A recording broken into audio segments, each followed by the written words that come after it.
Selamat malam. Rangkaian kampanye masa pilkada akan berakhir dalam hitungan hari. Semua pasangan calon kepala daerah telah mengerahkan seluruh upaya untuk menang di pencoblosan nanti. Mereka beradu gagasan, tapi ada juga yang berkampanye hitam. Bagaimana persiapan pilkada serentak di tengah pandemi ini? Inilah Rosi, siap-siap pilkada serentak. Masih pilkada Belitung Timur, maka yang menang akan nomor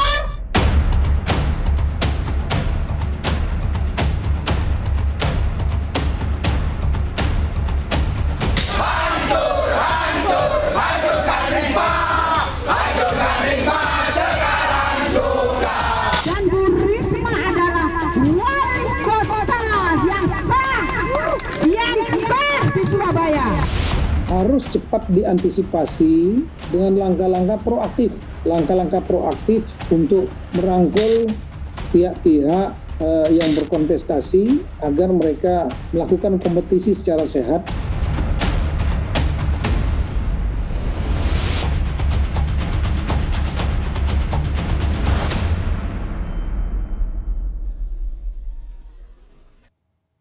...270 daerah akan menggelar pilkada serentak pada 9 Desember nanti. Pilkada kali ini berbeda karena digelar di masa pandemi. Selain harus mewaspadai penyebaran virus corona, penyelenggara pemilu juga harus memastikan pilkada yang berkualitas dan bermartabat. Bagaimana persiapan jelang hasil pencoblosan, hari pencoblosan maksud saya, telah bergabung bersama saya Menteri Koordinator Politik Hukum dan HAM Profesor Mahfud MD. Selamat malam Pak Mahfud. Selamat malam semuanya, para pemirsa. Terima kasih Pak Mahfud, saya sungguh menghargai. Saya tahu Bapak sibuk sekali, tapi tetap bisa hadir di program Rosi Kompas TV. Pak Mahfud, pertanyaan kita Rabu minggu depan kita akan pilkada serentak. Saya mau mulai dari situ dulu. Ada yang jadi kekhawatiran pemerintah Pak untuk pelaksanaan pilkada serentak 9 Desember yang akan datang? Ya mungkin sama dengan masyarakat pada umumnya, kekhawatirannya itu jangan sampai terjadi pelanggaran terhadap protokol kesehatan. Tapi kami sudah rapat berkali-kali ya, tingkat nasional, kemudian terbatas dengan KPU, Bawaslu dan yang lain-lain gitu. Kita sudah betul-betul mempersiapkan agar itu tidak menjadi sangat minim terjadinya. Seperti halnya selama ini kampanye-kampanye yang dulu dikhawatirkan banyak orang akan menimbulkan kerumunan, itu ternyata sampai kurang 2 hari masa kampanye ini secara umum berjalan baik, tidak ada pelanggaran protokol yang sangat mengkhawatirkan. Pelanggaran protokol yang kecil-kecil seperti yang juga kadang kala kita lakukan itu memang banyak terjadi, misalnya tidak pakai masker, kerumunan melebihi dari jumlah maksimal yang ditentukan gitu, itu ada, tetapi bisa diatasi semuanya, Dari data yang saya peroleh dari Bawaslu, angka kasarnya ini dari 73.500 kira-kira 73.500 event kampanye, itu ada pelanggaran protokol kesehatannya sebanyak sekitar 1.510 atau 1.515. Pokoknya 2,2% lah. Jadi jauh lebih kecil dari yang terjadi di tengah-tengah masyarakat pelanggaran masa kampanye ini. Dan angka ini yang tidak terlalu 2 hari. mengkhawatirkan ya Pak, kalau dari sisi protokol kesehatan di masa pandemi. Angka yang tidak terlalu mengkhawatirkan, betul Rosi. Pak Mahfud, selain dilakukan di masa pandemi, tadi Bapak sudah menjelaskan, Bawaslu menyebut sejumlah isu strategis di pilkada, mulai dari gangguan keamanan. Ini isu strategis yang harus diadres. Mungkin bahasa awamnya adalah problem potensi masalah di pilkada, mulai dari gangguan keamanan, netralitas ASN, penyalahgunaan anggaran daerah, materi kampanye, dan politik uang. Saya mau masuk di gangguan keamanan dulu, Prof. Mahfud. Gangguan keamanan seperti apa yang bisa mengganggu penyelenggaraan pilkada? Mungkin ya yang lebih spesifik nanti bisa disampaikan oleh Pak Arief Budiman ya. Tetapi kalau kita menurunkan untuk menghadapi gangguan keamanan itu, kita sudah wanti-wanti agar ada 3 institusi yang selama ini dikenal yaitu Polri, di backup oleh TNI, lalu nanti yang di depannya adalah Pemda Satpol PP. Nah itu kalau berdasar pengalaman yang sudah-sudah, tidak di musim pandemi, gangguan keamanan tuh kadang-kala kan orang membuat keributan di TPS. Nah kalau sekarang tidak banyak saya kira yang akan terjadi seperti itu. Kemudian ada daerah tertentu nih keamanan yang memang selalu terjadi keributan setiap ada pilkada. Yaitu? Siapapun yang menang pasti di demo, bahkan sampai bakar-bakar rumah, yaitu di daerah-daerah Papua gitu. Nah kita kemarin sudah rapat bagaimana mengerahkan aparat agar semua TPS di Papua, kemudian kantor-kantor KPU di Papua itu agar dijaga betul dari sekarang. Karena kalau di Papua itu selalu terjadi begitu. Sejak tidak ada pandemi, saya jadi hakim MK itu dulu perkaranya yang paling banyak kalau dihitung kabupaten prosentasinya itu Papua. Siapapun yang kalah pasti menggugat, kemudian bawa orang banyak-banyak ke Jakarta gitu sambil demo dan sebagainya. Nah di daerahnya sendiri sering terjadi pembakaran, bahkan kantor gubernur dulu juga dibakar. Ketika saya sedang jadi ketua MK itu kantor gubernur yang menang di dalam pilkada kan dibakar oleh massa. Jadi nah, itu potensi itu Bapak lihat di Papua ya Pak? Ya, dan ini sudah ada di Bovendigul dan sebagainya. Karena bakal calonnya dianulir oleh KPU. Iya betul. Pak Mahfud, apakah peristiwa yang terjadi belakangan ini seperti di Sigi, deklarasi Benny Wenda soal Papua Merdeka, meskipun itu dia katakan di sosial media, itu termasuk ancaman gangguan bagi pilkada nanti? Itu tidak terkait langsung dengan soal pilkada ya. Soal di Sigi itu kan teroris kelompok Santoso yang memang sebelum ada pilkada atau sesudah ada pilkada itu terus berkeliaran dan itu terus dikejar gitu. Yang di Papua juga sama, yang Wenda itu kan sudah lama sekali bermain di media dan bermain dari luar negeri gitu. Saya kira itu tidak ada kaitan langsung dengan pilkada. Tetapi tensi keamanan di situ, tensi gangguan keamanan di situ memang perlu mendapat perhatian khusus ya di Papua. Seperti saya katakan tadi memang seperti menjadi kebiasaan, karena kadangkala ngamuk itu konon itu bisa menjadi mekanisme penyelesaian yang memang mereka hayati. Bahwa kita tidak setuju itu urusan lain, itu budaya yang mereka bangun selama ini. Kalau merasa dirugikan ya marah gitu dengan cara itu. Bagi kita itu soal keamanan. Perlukah kita mencemaskan itu Pak Mahfud? Ya perlu hati-hati aja, karena kita sudah tahu polanya gitu, tahu gitu. Biasanya kapan gangguan itu akan dimulai dan kapan titik-titik mana biasanya dan bagaimana menggalang kekuatan mereka itu juga sudah sering bisa dibaca. Putusan-putusan Mahkamah Konstitusi antara tahun 2009, 2008 sampai tahun 2013 di mana saya ikut memutus itu, kita sudah bisa membaca pola-pola kecurangan, pola-pola pelanggaran, pola-pola ancaman keamanan di berbagai daerah. Saya kira masih sama sampai sekarang. Gitu Rosi. Ya, Pak Mahfud, saya memberikan kesempatan Bapak, silakan minum dulu Pak Mahfud. Minum dulu ya. Boleh, dengan senang hati. Take your time Bapak. Sudah, oke. Oke Pak Mahfud. Pak Mahfud, Bawaslu itu juga melihat ada kan isu strategis. Kalau kita bahasa seperti sekali lagi bahasa mudahnya adalah potensi masalah dalam materi kampanye. Yaitu kampanye hitam di Pilkada 2020.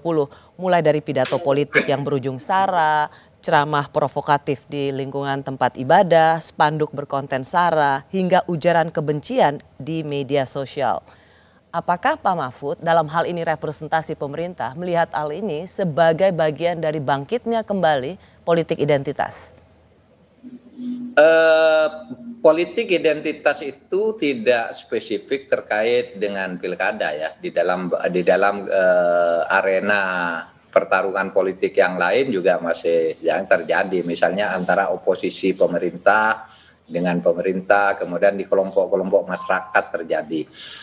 Jadi di pilkada itu memang sering ada. Cuma begini, Rosi, nampaknya politik identitas, terutama kalau dikaitkan dengan keagamaan dan kesukuan, itu tidak bisa dihindari. Orang kalau ingin menang itu mengidentifikasi diri dengan saya ini Islam, saya ini suku ini. Kedekatan dengan pemilih. Kedekatan dengan pemilih. Tetapi sebenarnya dalam analisis saya, pilkada ini justru membongkar sekat-sekat perbedaan ideologis loh yang menyangkut sara itu. Kadangkala orang untuk menang itu bisa bersatu meskipun ikatan primordialnya berbeda. Misalnya kalau di Papua gitu, di Papua orang berpikir untuk menang ini pasangannya misalnya harus orang Jawa transmigran di daerah tertentu dengan orang Papua asli, itu bisa menang. Di daerah tertentu PKS yang sangat kanan, yang sangat Islam bisa bersatu dengan misalnya partai yang tidak Islam, yang sangat sekuler gitu misalnya. Itu artinya apa? Sekat-sekat ideologis itu ketika menggalang kekuatan itu bisa dibongkar. Tetapi di dalam kampanye memang di berbagai daerah sering itu masih muncul. Oleh sebab itu saya agak kurang setuju sebenarnya dengan pilkada langsung yang serentak itu ya. Saya setujunya dengan perwakilan gitu. Karena saya menganggap pilkada langsung itu banyak mudaratnya. Tapi undang-undang dan masyarakat sudah menghendaki pilkada langsung. Maka saya mencatat manfaatnya. Manfaat pilkada langsung ini antara lain yaitu sekat-sekat ideologis gitu, koalisi permanen itu tidak ada, oposisi permanen itu tidak ada. Orang dua partai PDIP dan Golkar dan Demokrat dan PKS di Jakarta bisa bermusuhan, tapi di daerah di Medan bisa bersatu. Koalisi di pusat Surabaya sama sekali tidak terrepresentasi di daerah. Iya betul. Dan itu bagus bagi Pak Mahfud, kehidupan politik. kalau begitu politik identitas yang seperti apa yang berbahaya? Yang kalau misalnya dalam catatan Bawaslu kampanye hitam itu kaitannya sama dengan ceramah yang provokatif sara, lalu spanduk-spanduk yang berkonten sara. Jadi bagaimana mengidentifikasi politik identitas yang berbahaya? Politik identitas yang berbahaya itu manakala satu kelompok primordial, terutama primordial keagamaan misalnya, menganggap dirinya paling benar dan menganggap yang berbeda itu salah. Di beberapa tempat tertentu yang itu masih ada gitu ya, masih ada. Tetapi secara keseluruhan di Indonesia itu tidak banyak sebenarnya. Oh, tidak banyak. Menurut Bapak? Menurut saya tidak banyak, kecuali dalam permainan politik praktis di lapangan dalam isu-isu tertentu seperti yang sekarang terjadi di Jakarta di tingkat nasional dan sebagainya. Itu kan misalnya ada istilah kriminalisasi ulama misalnya dan sebagainya. Itu kan ada kaitan dengan hal-hal begitu, tapi sebenarnya tidak banyak, hanya kelompok-kelompok tertentu yang kebetulan mempunyai pengaruh untuk bersuara. Yang sebenarnya kalau terjadi perubahan pemerintahan misalnya sama saja mereka akan menghadapi hal yang sama, akan dikritik dengan hal yang seperti itu juga gitu, yang mereka kritikkan ketika tidak berkuasa. Sama aja kan yang berkuasa sekarang misalnya kan dulu begitu kampanyenya gitu. Iya, nanti tapi sudah masuk Pak Mahfud, maaf itu juga. Maaf Ya. Pak Mahfud, sebagai yang aktif juga bermedia sosial sering nge-tweet gitu, Pak Mahfud apa nggak ngelihat model-model kampanye hitam di medsos? Misalnya, apakah Pak Mahfud melihat mengancam keselamatan orang lain, membunuh, memenggal, apakah itu juga termasuk gangguan keamanan tidak saja bagi daerah yang menjalankan pilkada tapi bagi tanah air? Oh iya, saya melihat itu banyak, itu melihat banyak dan orang yang melakukan itu kadangkala kan melakukannya dengan sembunyi-sembunyi seperti melempar dari tempat gelap. Oleh sebab itu tingkat kebahayaannya itu tidak terlalu luar biasa sebenarnya, sama dengan kejahatan-kejahatan lain. Tapi gini Rosi, di dalam tata hukum kita itu ada istilah kampanye hitam, ada istilah kampanye negatif. Negatif campaign dan black campaign itu dua hal yang berbeda. Negatif campaign itu boleh dikampanyekan, karena negatif campaign itu kampanye tentang kejelekan seseorang yang memang fakta. Misalnya begini, kalau negatif campaign misalnya, Pak Mahfud itu punya kebiasaan terlambat kalau punya acara dengan Kompas TV misalnya, itu fakta misalnya, itu enggak apa-apa dikampanyekan. Karena itu fakta, kalau itu memang fakta. Tetapi kalau Anda mengatakan Pak Mahfud itu korupsi, misalnya, padahal tidak ada. Nah, oleh sebab itu Pak Mahfud itu diskriminatif, Pak Mahfud itu anti-Islam, Pak Mahfud itu anti-Kristen gitu. Nah, itu black namanya, black campaign. Nah, itu tidak boleh. Bisa mengarah ke perbuatan melanggar hukum. Dan itu bisa dipidana? Iya, bisa dong, bisa. Jadi black campaign itu bisa mengarah ke tindak pidana dan bisa dipidanakan. Tapi kalau negatif campaign itu secara hukum tidak apa-apa. Kita bicara fakta. Misalnya Anda, oh itu dulu incumbent ini sudah gagal dulu, janji ini tidak dipatuhi gitu, tidak dipenuhi. Itu boleh aja kampanye gitu. Secara hukum, meskipun mungkin secara etis itu bisa disalahkan gitu. Tapi secara hukum tidak apa-apa. Memang tugasnya orang kampanye kan mencari menang. Mencari menang itu menunjukkan keunggulan diri sendiri dan menunjukkan kelemahan kawan. Ya. Kelemahan kawan itu dengan negatif campaign itu. Ya. Gitu. Baik, Pak Mahfud, banyak isu strategis alias potensi masalah yang akan kami bahas setelah ini. Tapi saya mau spesifik soal gangguan keamanan karena saya tahu Bapak juga waktunya tidak banyak. Mungkin ini tidak terkait pilkada, bisa jadi juga ini terkait pilkada, soal penggerudukan rumah ibu dari Pak Mahfud. Apakah ini juga bisa kita katakan sebagai gangguan keamanan?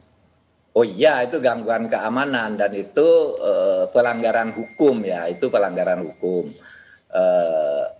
Karena apa? Karena pertama gangguan keamanannya itu dia mengganggu orang.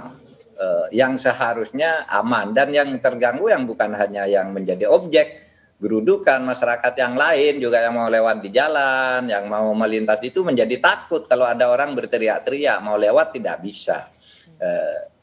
Jadi itu bagian dari gangguan keamanan yang tidak ada kaitannya dengan pilkada secara langsung, betul. Dan itu bisa saja terjadi nanti di pilkada, misalnya orang merasa dicurangi atau difitnah bahwa KPU-nya curang, gitu bisa aja orang kumpul-kumpul begitu lalu bikin keributan. Itu aja, Rosi. Pak Mahfud, kelihatannya Bapak menjawab ini sangat tenang. Tapi kalau saya boleh bertanya, Pak Mahfud marah nggak sih kalau rumah ibu yang sudah sangat lanjut usia dikepung, digeruduk dan minta keluar padahal nggak ada hubungannya sama sekali dengan politik? Ya marah saya. Tapi saya kalau marah kan selalu tersenyum juga. Jadi apa marah betul dong. Anda boleh ngeritik saya sebagai pejabat karena perbedaan politik, tapi adalah biadab Anda kalau karena berbeda politik dengan saya lalu menyerang keluarga saya, apalagi sampai ibu. Ibu saya itu umurnya 90 tahun, 91 lah sebentar lagi gitu. Dia kerjanya hanya ngaji, hanya ke masjid bersama dua perawat, dua suster ya, bersama kakak saya yang kalau siang itu ya cuma bertiga berempat itu perempuan karena anak-anaknya yang lain kan kerja ke kantor gitu. Nah makanya dari sudut kemanusiaan itu biadab orang yang begitu. Nah oleh sebab itu saya katakan ke polisi, apakah Bapak tidak melapor? Saya tidak akan melapor. Kenapa? Ya, karena itu adalah tugas polisi. Seperti polisi melihat kebakaran, nggak perlu ada laporan. Tidak usah ada laporan gitu. Ya. Nah, dan saya juga tidak melapor. Kenapa? Karena saya juga tidak ingin cuma kesan wah mentang-mentang pejabat apa-apa dilaporkan. Enggak. Polisi tahu tugasnya mana yang delik aduan, mana yang delik umum. Ya. Nah, kalau delik umumnya sudah diproses oleh polisi lalu mau minta keterangan kepada saya, apakah betul itu rumah Bapak, apakah betul itu ibu Bapak, apakah betul ini gambar Bapak, nah saya bisa memberi keterangan. Tapi kalau saya suruh melapor, enggak lah. Artinya begini, kalau orang hukum tahu semua bahwa itu tugas polisi gitu. Nggak perlu harus ada melapor. laporan, udah harus bisa dipidana itu. Udah harus dicari. Iya dong. Dan Harus siapapun, dicari. tidak hanya seorang, Iya. tidak hanya karena itu rumah Ibu Profesor Mahfud MD. Betul, betul. Pak Mahfud, saya kan follow Bapak tuh, dan Bapak tuh biasanya aktif. Bapak kan termasuk aktif di sosial media, terutama tweet. Jarang-jarang saya melihat Bapak itu nggak nge-tweet, baru sekali aja kemarin terkait dengan rumah Ibunda Pak Mahfud. Satu saja, dan kira-kira begini Bapak tulis, saya selalu berusaha menghindar untuk menindak orang yang menyerang pribadi saya karena khawatir egois dan sewenang-wenang karena saya punya jabatan. Saya siap tegas untuk kasus lain yang tidak merugikan saya. Tapi kali ini mereka mengganggu ibu saya, bukan mengganggu Menko Polhukam. Tadi Bapak sudah jelaskan, dari tweet ini sebenarnya kan Bapak terganggu dan sebenarnya dan ingin ada proses hukum, tapi toh Bapak tidak melapor. Iya, karena polisinya kan Bapak tidak melapor katanya. Enggak, itu tugas Anda, saya bilang begitu. Saya akan melihat nanti gitu. Nanti kalau saya melapor mendapat perlakuan istimewa, wah Menko Polhukam melapor gitu. Saya kan tidak ingin menggunakan jabatan saya agar orang lain takut gitu. Oleh sebab itu kalau Anda lihat kiprah saya di politik, di pemerintahan, saya diserang macam-macam kan tidak pernah saya persoalkan gitu. Silakan serang aja. Saya punya kebijakan, kebetulan saya punya kewenangan. Untuk melakukan sesuatu saya berbuat, Anda ngeritik silahkan. Tetapi kalau sudah menyangkut ke keluarga dan tendensinya pidana gitu, ya polisi tahulah apa yang harus dilakukan. Oke, Pak Mahfud, gitu, ya Pak Mahfud, sebagai Menko Polhukam tidak mungkin rumah ibunda itu dikepung, digeruduk. Kita juga lihat ada 4 video dengan kalimat yang cukup keras. Saya tidak ingin mengucapkan di sini. Tapi apakah ini bentuk tekanan kepada pemerintah karena ada tokoh yang sedang diproses hukum?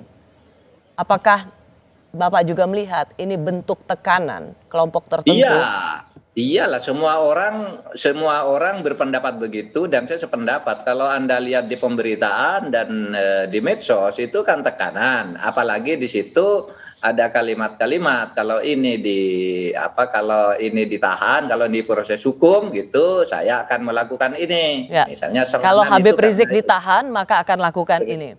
Apakah menurut Bapak itu tekanan terhadap pemerintah? Iyalah, tekanan ya menurut saya tekanan ngawur gitu kalau itu ditujukan ke saya. Kan yang urusan menahan Habib Rizik itu bukan saya. Malah saya yang nyuruh pulang ke sini. Gitu. Itu urusan hukum. Nggak bisa Anda demo kemanapun, demo ke rumah presiden, demo ke rumah saya. Kalau hukum berjalan ya hukum berjalan. Nggak ada urusannya gitu. Nah tugas kita ini kan mengumumkan saja.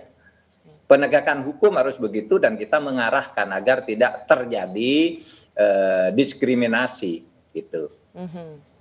Pak, iya. Kalau rumah seorang Menko Polhukam aja bisa diginiin, gimana rumah warga biasa ya Pak? Loh iya, itulah kesimpulan umum. Oleh sebab itu